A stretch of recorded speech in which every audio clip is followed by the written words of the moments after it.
Hello everyone, I am Lord Prime 217, and I think it's time to address something. Recently, it's come to my attention that the Brony Pegasister YouTuber analyst I Love Kim Possible a Lot, commonly known as KP, has come under fire in this huge scandal, mostly concerning her abusing her staff, using stolen DHX MLP assets, and other things which may or may not be true.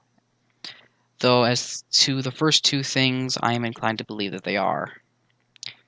Recently, pretty much everyone has gotten on board this train and posted mostly videos bringing her down and denouncing her as this horrible, whip-cracking tyrant who abuses her horse fame and is generally just this horrible person beneath the mask of a pleasant, innocent Pegasister.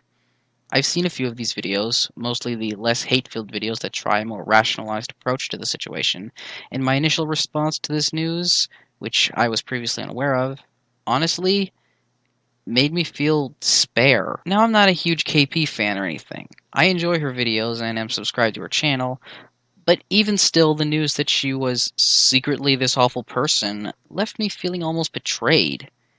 Half of me felt distraught and angry, while another part of me just couldn't believe it. The awful description of her real self people were giving just didn't fit what I'd seen of her, and so I ultimately wondered just how much of this information was true. In the end, I concluded that she probably had let her fame go to her head and she'd started neglecting her staff and working them too hard.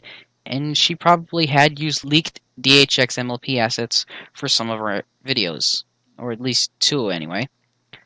But I refuse to believe that it's anywhere near as bad as some of these people are saying. I'm not for it or justifying whatever she did. What she did was still wrong, but I refuse to let my disappointment in her dominate my overall opinion of her. Before I continue, something you should all know about me is that most negativity to me is very toxic. If someone is talking trash about something I particularly like, then I tend to get very mad at them and imagine myself clocking them so hard they slide back a few feet and their teeth fall out. Being a fan of the Michael Bay Transformers movies and Batman v Superman Dawn of Justice, this is something that tends to happen quite a lot for me. However, if someone is talking trash about something I hate, then I join in on the hate and relish in the negativity towards the thing that I hate. But something I don't do, something I've learned not to do, is immediately act on it. I will rant about whoever it is to myself whenever I'm alone, but online I choose to remain neutral in any argument regardless of my opinion. That's not to say I don't always let the angry, disagreeing comments slip and voice my less than flattering opinions in the comments section or in one of my reaction videos, which, by the way, are all unscripted. But I have made a genuine effort to keep the counter-negativity down and out of sight, even if it's still there. You will never see me start a video with absolute scorn unless it's all part of some act or rant about someone I disagree with. Again, unless it's all just part of an act. Partly because I know it won't make any difference in the grand scheme of things, and partly because the person I would be ranting about or at would likely never watch that particular video, let alone take my words to heart. I know that anger often only incites anger, and so I try to leave more neutral opinions that promote thought rather than opinion. Being a small YouTuber, I've made little success. I bring all this up not just because of the wide range of KP hatred I've come across has made me mostly angry, but because it's also led me to uncover many unflattering things that the community has had to say about one another. And in light of this, it's made me realize something even more distressing than a less than saintly KP. The Brony Fandom just isn't what it used to be. I joined the fandom back in 2014, arguably when it was at its height. My introductory perception of the fandom was that it wasn't like any other fandom, rather than one that had entire flame wars over which generation of the content was better, like the Ninja Turtles fandom. That it was not just a coalition of people who happened to all like the same thing, but a community of friends, a community of truly talented people who would go above and beyond to provide genuinely good and inspiring works that were more than just spectacular fan art. Novel-worthy fanfictions, music, and even show-quality or length animations. But it was also a community of love. In fact, its motto, which I understand initially just started out as a joke, was love and tolerate. Fast forward 2 years later, and here we are. That motto is all but forgotten. Now bronies rage at one another over things I don't even understand, talking trash about big-name analysts like KP and even Dr. Wolf and Silverquill, uncovering the rotten things they do that no one initially knew about. I have to now wonder if some story will come out about how Dr. Wolf secretly beats his wife and forces her to keep quiet as some means of explaining why she never talks in his videos. Of course, this story isn't true, and I doubt it will ever be true. It's just an imaginary example I made up. Though that doesn't mean that someone will eventually come forward claiming that it is true.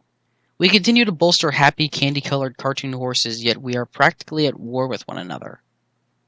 Recently, I watched a video by an analyst whose name I think was Vita, and in that particular video, on the high horse, Jerry Pete, I assume it was part of a series he did, he and a guest YouTuber commented on and savagely picked apart Pete's video, Glass of Water, Tricks Up My Sleeve. At least I think that's what it was called. Now, I am not a fan of Pete's by any means. I've only seen 2, maybe 3 of his videos, and I can't stomach him. I hate his methodology for saying these things, often if not always basically angrily shouting his arguments to his audience as though he has all the right in the world to be angry. I strongly dislike this method as it only succeeds in making me angry and always angry at him over things he says that I don't agree with. And things that, if investigated deeper, likely wouldn't be true. But unlike Vita, while I disagree with the method for projecting his opinions and of his opinions, I don't actually hate him specifically and feel that it's still his right to say them as he believes in what he's saying, and what he's saying is genuine criticism, not just relentless spouting of opinions. I just wish he would use a calm intellectual filter before blaring it into his microphone like a rage siren.